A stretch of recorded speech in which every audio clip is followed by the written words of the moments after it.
తండ్రంటే తనకెంతో గౌరవం, అంతకు మించిన అభిమానం ఉంది. ఏంటో ఆ ప్రకటన చూడగానే తన ప్రాణం లేచొచ్చినట్లయింది. అంత ఆస్తి తన స్వంతమైతే చాలు అన్నంత వ్యామోహం కలిగింది. తను యూనివర్సిటీలో చదివే స్టూడెంట్లా లేడు. మామూలు షర్టు ప్యాంటు వేసుకుంటున్నాడు. అందరిలా రకరకాల డ్రెస్సులు వేసుకోవడం లేదు. ఉన్న బట్టల్ని రాత్రివేళ ఉతికి తన రూంలోనే ఆరేసుకుని ఉదయం అవే వేసుకుని వెళుతున్నాడు క్లాస్కి. అందరిలా తనకి ఖరీదైన బట్టలు ధరించాలని, అందరిలా అలా షికార్లు సినిమాలు చూడాలనిపించదు. తన లేమి వల్ల కదా ఇన్నింటికి దూరంగా ఉంది.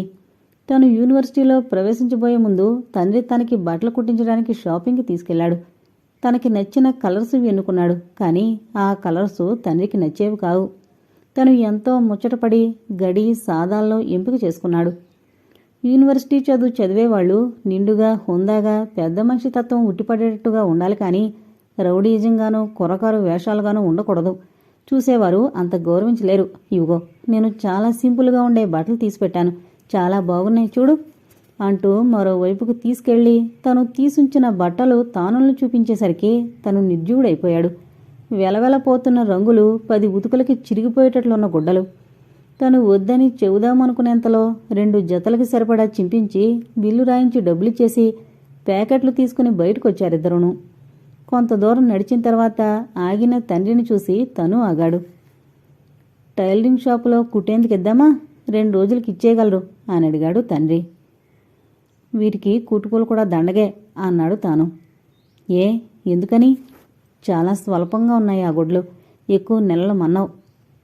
అలాగని కొనుక్కున్నవి అలాగే ఉంచేసుకుంటామా? ఇవి కాలేజీకి నేను వేసుకెళ్లాలంటేనే అసహ్యంగా ఉంటాయి. అలాగా, సరే ప్రస్తుతానికి వీటిని కుట్టించుకో, ఎలాగూ కొనుక్కున్నాంగా. ఇంకా తండ్రి మాట కాదనలేక టైలరింగ్ షాపులోకి వెళ్లి కొలతలిచ్చి బయటకొచ్చి నిలబడేసరికి బిఏలో క్లాస్మేట్ కనిపించేసరికి ఒకరినొకరు పలకరించుకుంటూ పేమెంట్ మీదకొచ్చారు. నేను వెళుతున్నాను, నువ్వు తర్వాతరా అని తండ్రి చేతి సంచి మడతబెట్టుకుని వెళ్ళిపోయిన తర్వాత ఆ స్నేహితుడు వెళ్ళిపోయాడు. పల్లెకి వెళ్ళిపోవాలని పేమెంట్ మీద నడుస్తుంటే ఇంతకుముందు తను బట్టలు కొన్న షాప్ మీద నుంచి వెళుతుంటే అప్పుడు గుర్తుకొచ్చింది. గబగబా లోపలికి వెళ్ళి తండ్రి తీయించిన బట్టల ఖరీదువి, తను సెలెక్ట్ చేసుంచిన బట్టల ఖరీదువి తెలుసుకుని సగానికి సగం హెచ్చు ధరలోవి తను తీసినందుకు ఎంతో బాధపడ్డాడు. తను తొందరపడి అన్నందుకు తండ్రి ఎంత బాధపడ్డాడోనని వ్యాకులత చెందాడు. ఇంటికి వెళ్లగానే తండ్రిని క్షమార్పణ కోరుకోవాలనిపించి గబగబా తన పల్లెవైపుకు నడిచాడు. తండ్రిని అలా అనడంలో తనలోనూ చెడు ఉద్దేశం లేదు. అయినా తను యూనివర్సిటీలో ఎంఏ చదవబోతున్నాడు. అందరూ మంచి మంచి బట్టలు వేసుకుని మరీ వస్తారు. కాలేజీలోనే ఎంతో ఖరీదు గల బట్టలు రోజుకో రకమి ధరించేవారు. హీరో హోండా, సుజుకి, లోనా లాంటి ఖరీదు గల వాహనాలపైన వచ్చేవారు. అదే కలవారి అమ్మాయిలు ఫియట్, అంబాసిడర్, మారుతి కార్లలో ఇంపోర్టెడ్ బట్టలు ధరించి ఎంతో ఆధునికమైన రీతిలో అలంకరించుకుని మరీ వచ్చేవారు. వారందరినీ ఎంతో పరిశీలనగా చూసేవాడు. తను కూడా వాళ్లలో ఒకడు కాకూడదు? తను అంత హోదాలో ఉండేవాడు, తనకిష్టమైన మోటార్ సైకిల్ మీద వచ్చేవాడు. కానీ తనకి ఆ అదృష్టం లేదని తను ఇంటికి రావడంతోనే మట్టి అరుగు మీద కూలబడగానే ఎండిపోయిన తాటాకుల మధ్యలో పిచ్చుకలు గూళ్ళు పెట్టుకుని అది కదిలినప్పుడంతా ఆ తాటాకు మొక్కలు నుసిగా మీద పడినప్పుడే నిట్టూర్చేవాడు. రాత్రుల్లో నొలక మంచం మీద ఒట్టి దుప్పటి, రాయిలాంటి తలగడి దిండు వేసుకుని పడుకున్నప్పుడు ఎటు పడుకుంటే అటే ఒంటికి ఆ నులక యొక్క గరుకు దుప్పట మీద నుంచి వచ్చి ఒంటికి గుచ్చుకున్నప్పుడు అనుకునేవాడు తనను కలవారి కడుపున ఎందుకు పుట్టించలేదని.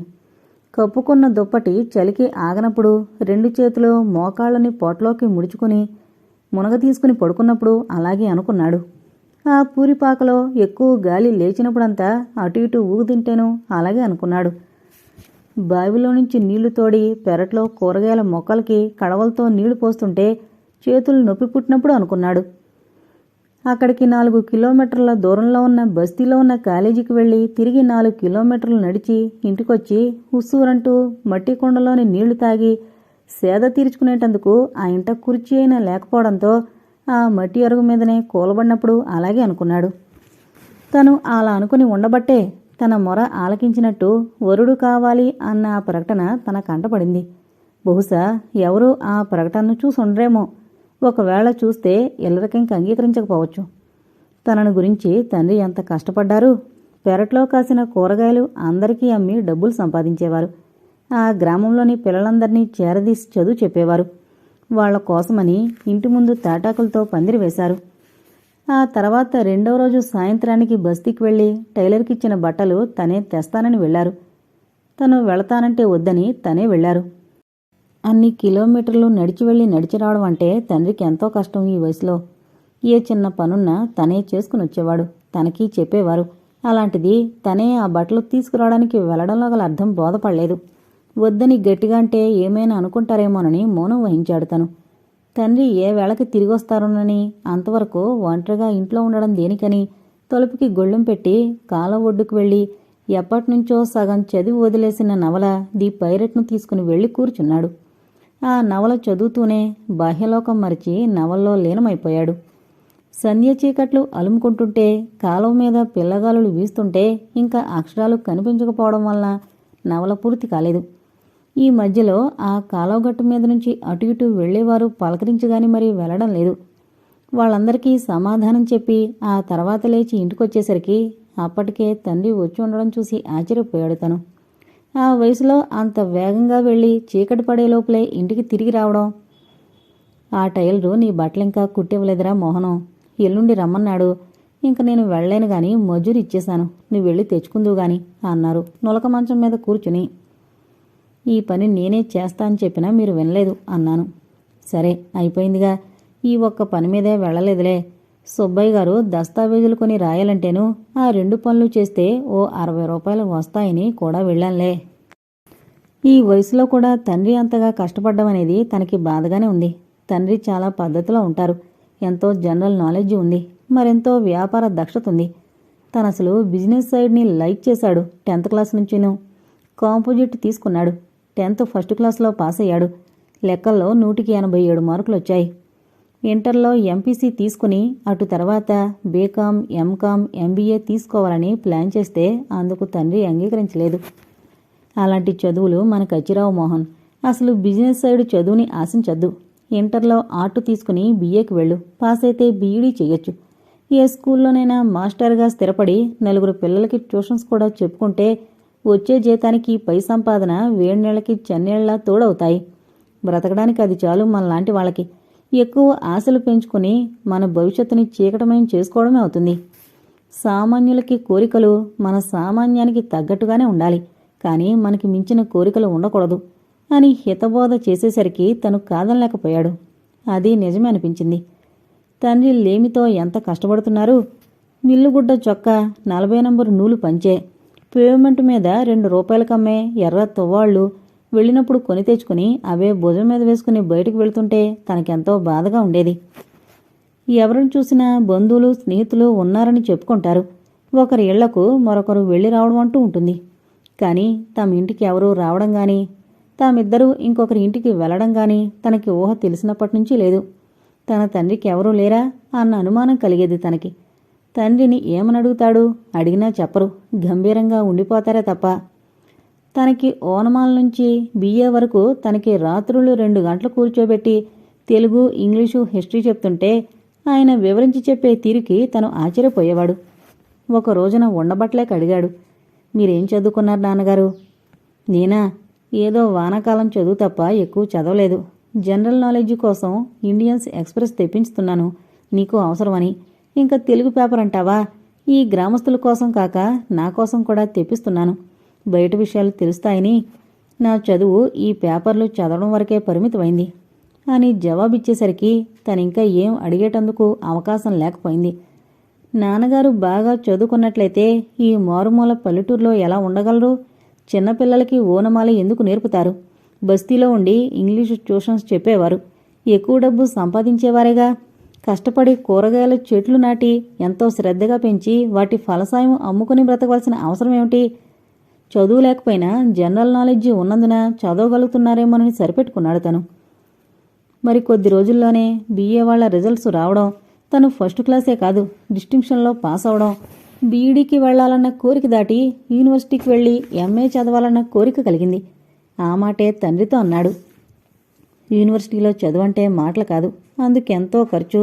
హాస్టల్కి, బస్సులకి, ఫీజులకి, పైగా మంచి బట్టలు వేసుకోవాలి. ఈ వయసులో నేను ఇంతకంటే ఎక్కువ కష్టపడి సంపాదించలేను. నా సంపాదన ఇప్పుడు మనిద్దరి తిండికి గుడ్డకి లోటు లేకుండా సరిపోతోంది. అదేనా నువ్వు కాలేజీకి నడిచి వెళ్ళి నడిచి రావడంతోనూ. పూటకి 2 రకాల కూరలు వండుకుని తినలేకపోయినా ఒక పూట వండుకుంది, రెండో పూట కూడా సరిపెట్టుకుని బ్రతుకుతున్నాం. యూనివర్సిటీకి వెళితే ఇలా జరగడానికి వీల్లేదు. చేతిలో డబ్బులేందే అక్కడ జరగదు. అది నా వల్ల కాని పని అన్నారు ఎంతో నెమ్మదిగా. నేనక్కడికి వెళ్ళిన తర్వాత పార్ట్ టైం జాబ్ సంపాదించుకుంటాను.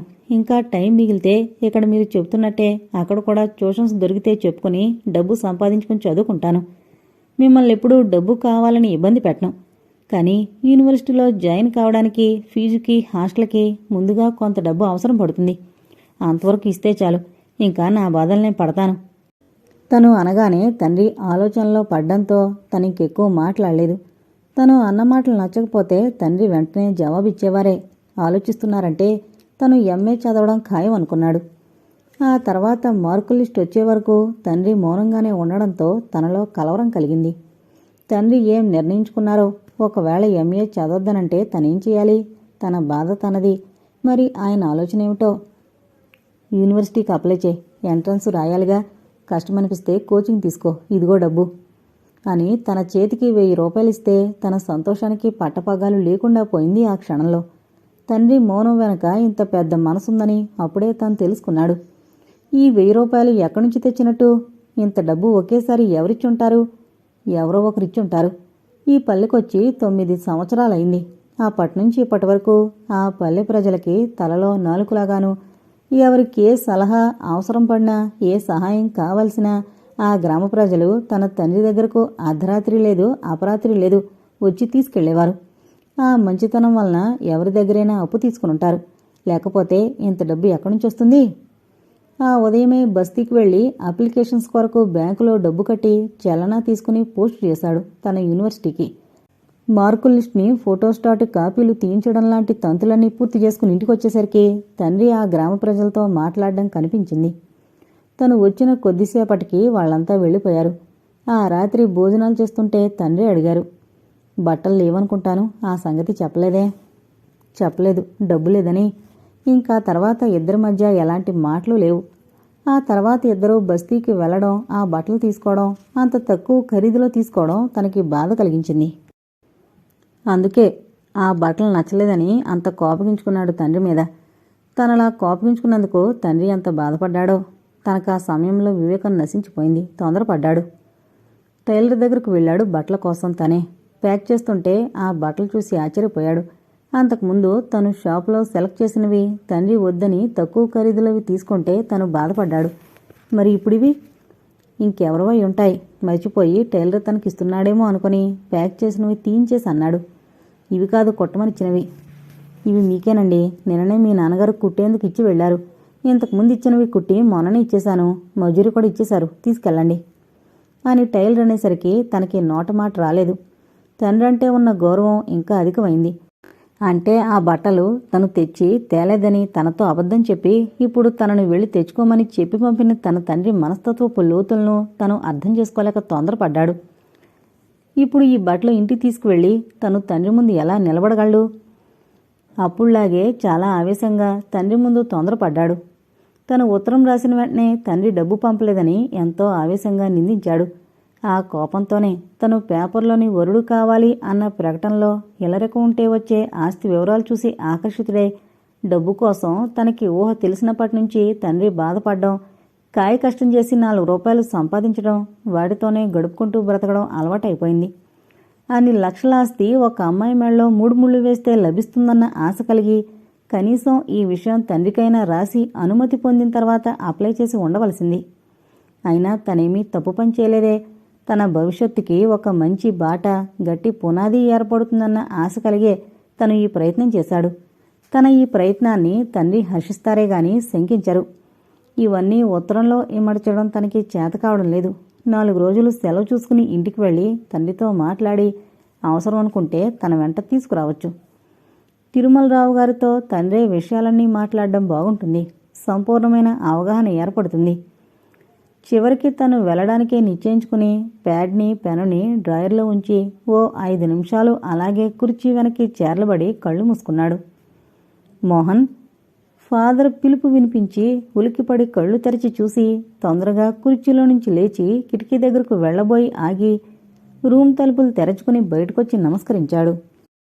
ఇంకా నిద్రపోలేదా అని అడిగారు. లేదండి, చదువుకుంటున్నాను. డ్రాయర్ మీద ఎలాంటి పుస్తకం లేదు, మరేంటి చదువుతున్నావు అంటూ నవ్వారు ఫాదర్. దాంతో సిగ్గుపడ్డాడు మోహన్. ఈ వయసులో అంత సుదీర్ఘమైన ఆలోచనలు గంటల తరబడి ఆలోచించి మనసు పాడు చేసుకోవద్దు. ఈ 2 నెలలు చదివి క్లాస్ తెచ్చుకో. సమస్యలనేవి ప్రతి మనిషికే ఉంటాయి. అవి ఎదురైనప్పుడే ఓపిగ్గా ఎదుర్కోవాలి. అప్పుడే ఆ మనిషికి ప్రశాంతత లభిస్తుంది.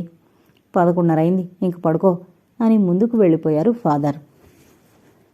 క్లాసుకి వెళ్లాలని రూమ్కి తాళం వేసి బయటకొచ్చిన మోహన్కి యూనిఫామ్లో ఉన్న ఒక అతను చేతిలో ఫైల్తో రూమ్ నెంబర్ చూసుకుంటూ వస్తూనే మోహన్ని చూసి ఆగాడతను. మోహన్ కూడా ఆగాడు. అతని చేతిలోని ఫైల్ తందే. నిన్న తను తిరుమలరావు గారింట్లో టీపై మీద ఉంచి వచ్చేశాడు. క్లాస్ అయిన తర్వాత తనే వెళ్ళి తెచ్చుకోవాలనుకున్నాడు. ఈ ఫైలు వంకతోనన్నా వెళితే వసంత కనిపిస్తుంది. చెప్పకుండా వెళితేనే చూడాలనుకున్న వ్యక్తి తప్పకుండా కనిపిస్తుందన్న ఆశ ఉంది. ఇంతలో ఆ ఫైల్ని తను రానవసరం లేకుండానే పంపించేశారంటే వారి ఉద్దేశంలో తనకప్పుడే ఆ ఇంటి అల్లుడి హోదా ఇచ్చి గౌరవిస్తున్నారన్నమాట అనుకున్నాడు మనసులో. ఎవరు కావాలి? ఆ వ్యక్తి ఎవరైంది గ్రహించినప్పటికీ కావాలని అడిగాడు. నేను తిరుమలరావు గారి కారు డ్రైవర్ని. నిన్న మీరు ఈ ఫైల్ని వారింటి వద్ద వదిలొచ్చారట, ఇచ్చి రమ్మన్నారు అయ్యగారు అని ఆ ఫైల్ని అందించాడు. కారులో తిరుమలరావు గారు ఉన్నారా? లేరండి, వారు ఆఫీసులో దిగిపోయారు. మీకు ఇచ్చిరమ్మని నన్ను పంపారు, వస్తానండి అని నమస్కరించి వెనుతిరిగాడు. తిరుమలరావు గారు ఇంకేమైనా చెప్పారేమోనని అడగాలనుకున్నాడు. ఒకవేళ చెప్పున్నట్లయితే తనతో చెప్పకుండా ఎందుకు వెళ్ళిపోతాడు? తను అలా అడుగుంటే ఆ డ్రైవర్ దగ్గర తేలికై ఉండేవాడు. అడకపోవడమే మంచిది అనుకుని తిరిగొచ్చి రూమ్ తాళం తీసి లోపలికి వెళ్ళి డ్రాయర్లో ఉంచి తిరిగి బయటకొచ్చి రూమ్కి తాళం వేసి తిరిగి క్లాసుకి వెళ్లాలని బయలుదేరాడు మోహన్. క్లాసులో ప్రొఫెసర్ లెసన్స్ చెబుతున్నా అది చెవికి ఎక్కలేదు. తిరుమలరావు గారి మేడ, ఆ మేడలోని ఆధునికమైన ఫర్నిచర్, లక్షలాది విలువైన ఆస్తులు, ఇంకా నయం తన తండ్రి దగ్గరకు వెళ్ళి మాట్లాడతానని లేదు. ఆ పల్లెకి వెళ్ళి ఆ పూరిపాకలో కూర్చోవడం అంటే ఎంత అవమానం. తిరుమలరావు గారు లాంటి బిజినెస్ మ్యాగ్నెట్ వచ్చి కూర్చోగల అదృష్టం తన గుడిసెకున్నా అది తనకెంతో అవమానం కదా. బయట కలకలం వినిపించింది. అంతవరకు దూరం నుంచి వినిపించిన కలకలం నిమిషానికి ఎక్కువ అవుతోంది. క్లాసులోని వాళ్లంతా లేచి నిలబడ్డారు. అందరితో పాటు మోహన్ కూడా లేచి నిలబడ్డాడు. ముఖ్యమంత్రి డౌన్ డౌన్, అందరూ క్లాసులను బహిష్కరించి బయటకొచ్చేయాలి. మన ప్రతిభ మీద గొడ్డలు పెట్టు రిజర్వేషన్ల శాతం పెంచి మనల్ని అవమానించిన మంత్రి రాజీనామా చేయాలి అన్న స్టూడెంట్స్ నినాదాలు మిన్నుముడుతుంటే ప్రొఫెసర్ ఏం మాట్లాడలేకపోయాడు. స్టూడెంట్స్ అందరూ పుస్తకాలు క్లాసు రూంలోనే వదిలేసి బయటకు వెళ్ళిపోయారు. మోహన్ మాత్రం అలాగే నిలబడిపోయాడు. ఆ ఉదయం న్యూస్ పేపర్లో ముఖ్యమంత్రి బీసీలకు రిజర్వేషన్ సౌకర్యం ఎక్కువ కల్పించిన ప్రకటన చదివాడు గాని స్టూడెంట్స్ ఇంత త్వరగా ఓ నిర్ణయం తీసుకుని క్లాసులను బాయ్కాట్ చేయాలనే నిర్ణయానికి రావడం, బజార్ను పడ్డమంటే తమకి అన్యాయం జరిగిందనే భావం కలగడం వల్లనే. నువ్వు వెళ్లదేమిటి మోహన్ అని అడిగారు ప్రొఫెసర్. నేను బీసీలకు అనుకూలం కాదు, వ్యతిరేకిని అంతకంటే కాదు. ఎవరు బాగుపడినా సంతోషించేవాళ్ళు నేనొకండి. అయినా నాకిలా అలజడి రేపడం ఇష్టం ఉండదండి. ఈ రిజర్వేషన్ వ్యవహారం తేలే వరకు అన్ని వర్గాల వారు గట్టి పట్టుదలతోనే ఉన్నారు కనుక యూనివర్సిటీని కూడా మూసివేయాల్సి వస్తుంది అని ప్రొఫెసర్ బయటికి వెళ్ళిపోయారు. మోహన్కి ఏం చెయ్యాలో తోచలేదు. బెంచీల మీద నోట్సులు, టెక్స్టులు వదిలేసి మరిపోయారు. వాటినన్నిటినీ తీసి ఆ క్లాసు రూంలోనే ఉన్న ర్యాక్లో ఉంచి తను అక్కడే కూర్చుండిపోయాడు. బయటకు వెళితే తనను కూడా లాక్కు వెళతారన్న భయంతో ఒంటరిగా కూర్చుంటే ఏం తోచక నోట్స్ పేజీలు తిరగేస్తూ అవసరమైన చోట చదువుతూ ఉండిపోయాడు. ఇంతలో ప్యూన్ వచ్చాడు లోపలికి. మీరిక్కడే ఉన్నారా బాబుగారు అని అడిగాడు. బయట వాళ్ళందరూ ఉన్నారా? కాలేజీలు మూసే వరకు ఇక్కడి నుంచి కదలమని గార్డెన్లో కూర్చున్నారు. ప్రిన్సిపాల్ గారు అన్ని క్లాసుల రూములకి తాళాలు పెట్టమని నోటీస్ పంపారు. మీరు బయటకొస్తే తాళం వేసుకుని వెళ్ళిపోవాలి అంటూ కిటికీ రెక్కలు వేయసాగాడు. ఇంకా చేసేదేమీ లేక తన బుక్స్ తీసుకుని నెమ్మదిగా బయటకొచ్చాడు. తనను చూస్తే వీళ్ళు వదిలిపెట్టరు. కాసేపు వాళ్లతో కలిసి నిలబడి చివరికెలాగో తప్పించుకుని హాస్టల్కు చేరుకోవచ్చు అనుకున్నాడు. తను నెమ్మదిగా వాళ్లలోకి వెళ్ళాడు. యూనివర్సిటీ మెయిన్ గేటుకి తాళం పెట్టిన తర్వాత స్టూడెంట్స్ నినాదాలు చేసుకుంటూ రోడ్డు మీదకి వచ్చారు. ముందుకు నడుస్తూ రోడ్డుకి ఇరుపక్కలా ఉన్న షాపులను, హోటల్స్ను ముయించి వేస్తున్నారు. అలా కొంత దూరం వచ్చిన తర్వాత మనీ ఆర్డర్ తీసుకోవాలన్న సంగతి పోస్ట్ మ్యాన్ చెప్పిన టైము గుర్తుకొచ్చి అందరికంటే చివరగా ఉండి మరో వీధిలోకి తప్పుకొని రోజు నడిచే కంటే కూడా వేగంగా నడిచి రూమ్కి చేరుకున్నాడు. వేగంగా నడవడం వలన కలిగిన ఆయాసం వలన కుర్చీలో కూలబడిపోయాడు మోహన్. ఈ రిజర్వేషన్ల విషయం ఈ రోజుతో ఆందోళన మొదలైంది. ఎప్పటికి తేలుతుందో ఏమవుతుందో మోహన్కి అంతుపట్టడం లేదు. ఫైనల్ ఎగ్జామ్స్ వరకు సాగితే ఎలా అన్న ఆలోచన కలిగింది. ఆ టైంలో హాస్టల్ నిశ్శబ్దంగా ఉంటుంది. అలాంటిది మరో అరగంటకంతా ఒక్క హాస్టల్లోని విద్యార్థులే కాక ఇతరత్రా వాళ్లతోనూ రకరకాలైన చర్చలతోనూ గందరగోళంగా ఉంది. ఎందుకైనా మంచిదని రూమ్ లోపల బోల్ట్ వేసుకుని మంచం మీదనైతే కనిపించనని వెళ్ళి మంచం మీద కూర్చున్నాడు. పోస్ట్ మ్యాన్ వస్తే రూమ్ తలుపు తడతాడన్న ఉద్దేశంతో. అన్నట్టుగానే 12 గంటలకి పోస్ట్ మ్యాన్ వచ్చి మనీ ఆర్డర్ ఇచ్చి వెళ్ళిన తర్వాత అనుకున్నాడు, ఈ రాత్రికి ఇంటికి బయలుదేరితే బాగుంటుందేమో. అవును, పనిలో పని కలిసొస్తుంది. తండ్రితో అన్ని విషయాలు మాట్లాడి ఒక నిర్ణయానికి రావచ్చు, అవసరమైతే తీసుకురావచ్చు అని కూడా అనుకున్నాడు. తను అనిల్ దగ్గర తీసుకున్న 500 ఇచ్చేందుకు రూమ్ తలుపులు తెరుచుకుని బయటకొచ్చాడు. అప్పటికే హాస్టల్ ముందున్న గ్రౌండ్లోకి విద్యార్థులు ఒక చోట సమావేశమయ్యారు. రిజర్వేషన్ల విషయమే తీవ్రంగా చర్చించుకుంటున్నారు. అందరూ చెప్పేవి శ్రద్ధగా వింటున్నాడు. రేపటి నుంచి క్లాసులను బహిష్కరించాలి, సమ్మెను ఉధృతం చేయాలి, ప్రజా జీవనాన్ని స్తంభింపజేయాలి, వాల్ పోస్టర్లకి బ్యానర్లకి ముందుగానే విరివిగా ఖర్చు చేయాలి, ఎవరికి తోచింది వారు ఇవ్వండి, ఇచ్చి సహకరించండి. అనిల్ అరుస్తుంటే అందరూ చేతులెత్తారు. మేమిస్తామంటూ. అప్రయత్నంగా మోహన్ కూడా చెయ్యెత్తాడు. ఆ వెంటనే కలెక్షన్ ప్రారంభమైంది. మోహన్ దగ్గరకు వచ్చాడు అనిల్ అందరితో పాటు అన్నట్టు. అడగకుండానే పుస్తకం పెన్ను అందించాడు. తన వంతుగా 50 రూపాయలు రాసి ఆ వెంటనే జేబులో నుంచి తీసిచ్చి అనిల్కి ఇవ్వాల్సిన డబ్బు కూడా లెక్కపెట్టిచ్చేశాడు. ఇంకా తర్వాత కనిపించడని. చందా ఇవ్వడమే కాదు, సమ్మెలో పాల్గొనాలి. తప్పకుండాను అని తన రూమ్కి తిరిగొస్తుంటే ఫాదర్ ఎదురయ్యాడు. గౌరవంతో విష్ చేశాడు మోహన్. మొదలుపెట్టారనుకుంటాను కిష్కిందకాండ అంటూ నవ్వారు. అవునండి, రిజర్వేషన్ల పెంపు విద్యా వ్యవస్థనే అవమానపరిచినట్టుగా ఉంది. ప్రతిభకి విలువ ఇవ్వడం లేదు. మేం కష్టపడి చదివినా మాకు సీట్లలోనూ ఉద్యోగాల్లోనూ వెనకబడి ఉండాలి అనేగా ముఖ్యమంత్రి శాసించడం. మేము వెనకబడి ఎందుకు ఉండాలండి? అంత దయగల మన ముఖ్యమంత్రి గారు వెనకబడిన జాతులను ఉద్ధరించాలనుకునే వారికి ప్రత్యేకించి హరిజన వాళ్ళు ఊరి చివరిని ఎందుకు కట్టించిస్తున్నారు? తన నివాసం పక్కనే కట్టించవచ్చుగా. ఆడపడుచులకి న్యాయం చేస్తానంటూ ప్రగల్భాలు పలుకుతున్న ముఖ్యమంత్రులు రోజు వరకట్నం చావులు ఎంతమంది స్త్రీలను కిరోసిన్ పోసి తగలబెడుతున్నారో. నడిబజార్న ఆడది వెళ్తుంటే భుజం మీద ధైర్యంగా చెయ్యేసి పట్టుకుని ఈడ్చుకెళ్లే పురుష పొంగోల్ని ఏమీ చేయలేని మన ముఖ్యమంత్రి బీసీలని సీసీలని ఉద్ధరించడానికి కంకణం కట్టుకున్నారు. మోహన్ ఆవేశానికి నవ్వొచ్చింది ఫాదర్కి. చిరునవ్వుతో భుజం తడుతూ అన్నారు, మీ ఉద్యమం జయప్రదం కావాలని కోరుకుంటున్నాను. రిజర్వేషన్ల విషయం తేలే వరకు ఏ కాలేజీ ఉండదని గ్రహించాడు మోహన్. తన రూమ్కొచ్చి ఒక్క జత బట్టలు మాత్రం బ్రీఫ్ కేసులో పెట్టుకున్నాడు. అక్కడ చదువుకునేటందుకు కొన్ని బుక్స్ కూడా పెట్టుకున్నాడు. అక్కడ ఎన్ని రోజులుండాలి అనుకున్నాడు.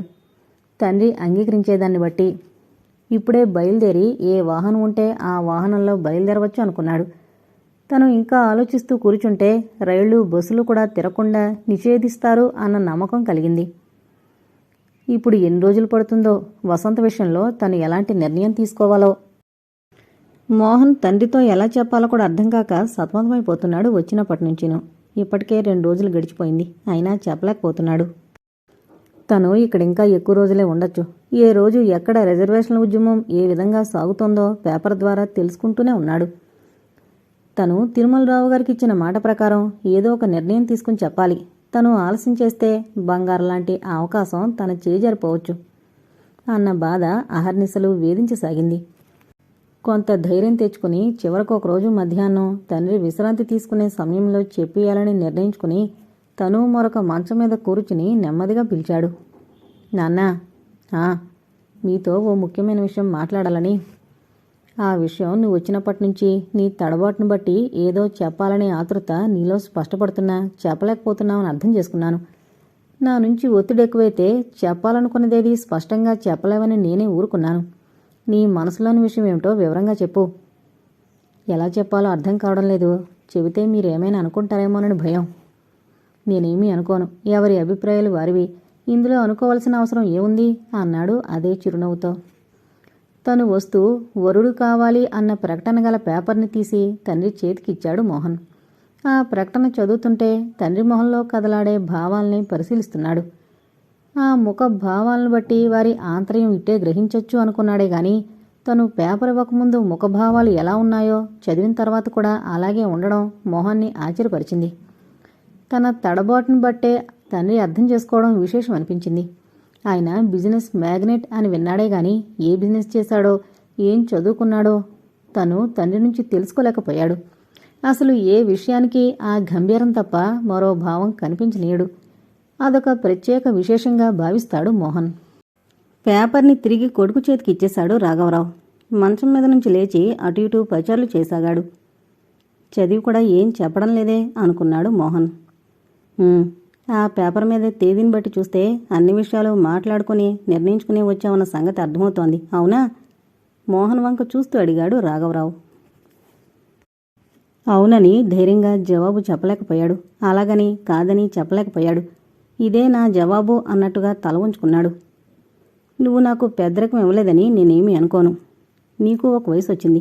నీకు ఒక తోడు కావాలని అనుకోవడంలో తప్పులేదు. సహజీవనం చెయ్యాలనుకోవడంలోనూ తప్పులేదు. తండ్రిగా నా బాధ్యతను నేను సక్రమంగా నీ విషయంలో నిర్వర్తించలేకపోవడం మొదటి తప్పు. నువ్వే నిర్ణయం తీసుకునేటందుకు నా లేమి, నా అసహాయత తోడ్పడ్డాయి. నేను పుష్కలంగా సంపాదించగలిగితే నువ్విలా స్వతంత్రించి ఉండేవాడివి కాదు. నాకు చెప్పకుండా నువ్వు ఈ నిర్ణయం అంతకంటే కూడా తీసుకుని ఉండేవాడివి కాదు. అది కాదు నాన్న, ఏదో చెప్పబోతున్న కొడుకుని రాఘవరావు వారించాడు. నువ్వు సమర్థించుకోవడానికి ప్రయత్నించుకో మోహన్. నువ్వు చేస్తోంది తప్పు అని నేనన్ను. నాకు పెద్దరికం ఇవ్వలేదని బాధపడడం లేదు. ఆర్థికంగా నీకు చెయ్యొత్తివ్వకపోవడం, నీ కోరికలన్నీ తీర్చలేకపోవడంతోనే నువ్వు ఈ నిర్ణయం తీసుకున్నావని అనుకుంటున్నాను, అవునా? తండ్రి అలా సూటిగా ప్రశ్నించడంతో ఏం సమాధానం చెప్పాలో తోచలేదు మోహన్కి. తండ్రి చెప్పినవన్నీ నిజమే. తను కేవలం డబ్బు కోసమే ఇల్లరికం వెళ్లాలనుకుంది. తను విప్పి చెప్పకపోయినా తండ్రి గ్రహించినందుకు సంతోషించాడు. నువ్వు తిరుమలరావు గారి అమ్మాయిని చూసావా? తండ్రి హఠాత్తుగా అడిగేసరికి ఏం చెప్పాలో అర్థం కాలేదు. చూశానని అబద్ధం చెబితే అందున తండ్రి దగ్గర చెప్పడం అనేది అంత సమంజసం అనిపించలేదు. చూడలేదంటే చూడకుండానే అన్నీ నిర్ణయించుకున్నావా అని అడుగుతారేమో. ఇలాంటి విషయాల్లో భయపడి అబద్ధం చెప్పే కంటే నిర్భయంగా నిజం చెప్పడమే మంచిదనుకున్నాడు మోహన్. చూడలేదు. చూడకుండానే నీ పెళ్లి విషయం నువ్వు నిర్ణయించుకున్నావన్నమాట. నీతో సహజీవనం చేసుకునే అర్ధాంగి నీ అభిరుచులకు అనుగుణంగానూ నీ పక్కన నిలబడే అర్హతగా మరీ కురిపి కాకపోయినా సామాన్యంగా ఉండాలి కదా. అవుననుకోండి. వసంతని చూస్తావని తిరుమలరావు గారు అడిగారు. అవసరం లేదని చెప్పాను. ఆ మాటతో రాఘవరావు పక్కపక్క నవ్వాడు.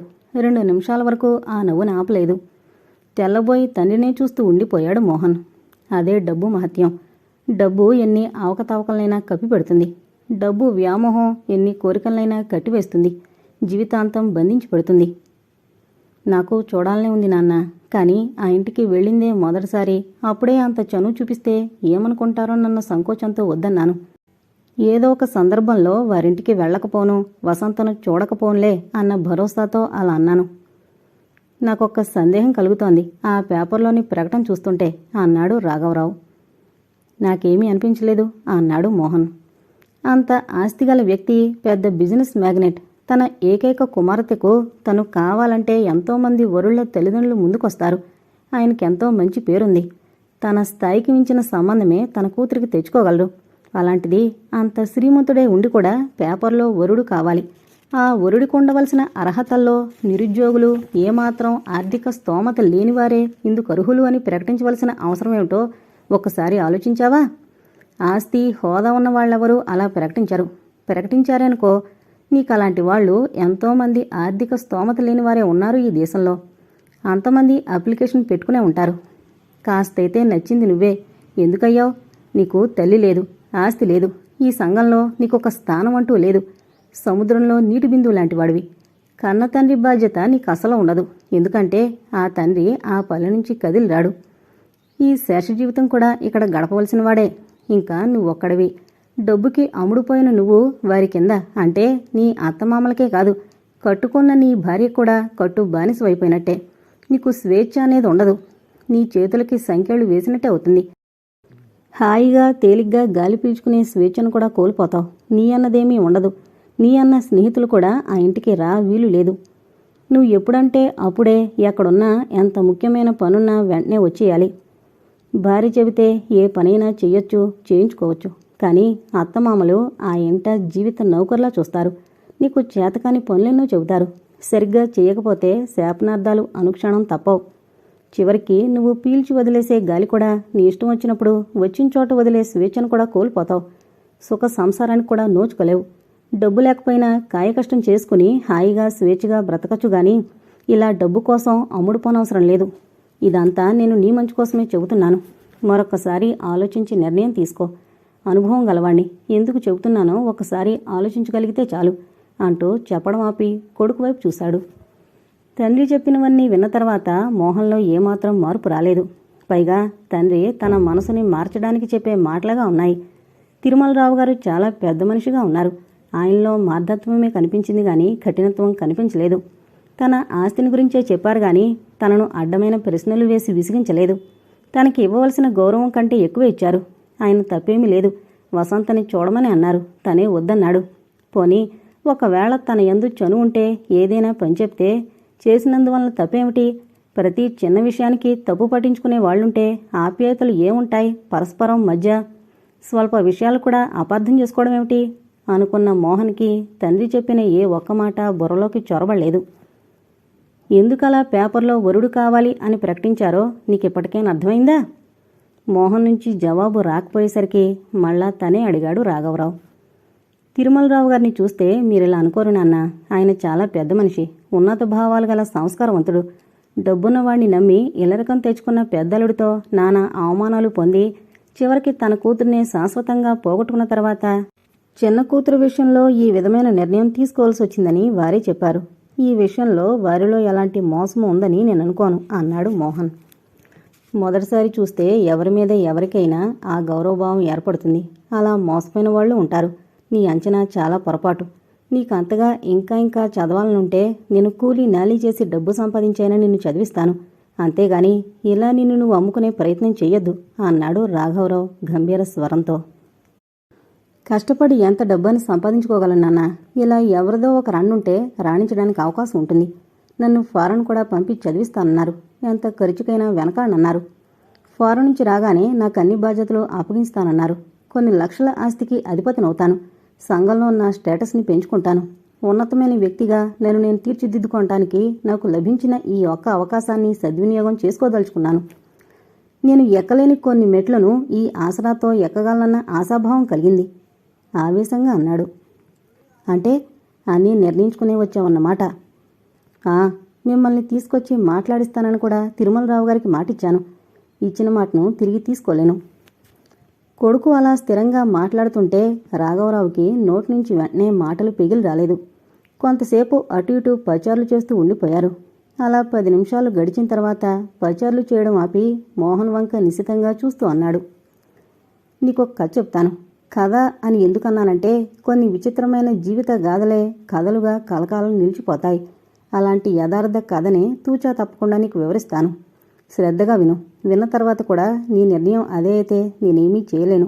కానీ చెప్పక తప్పదు, నువ్వు వినక తప్పదు అంటూ మంచం మీద కూర్చున్నాడు రాఘవరావు.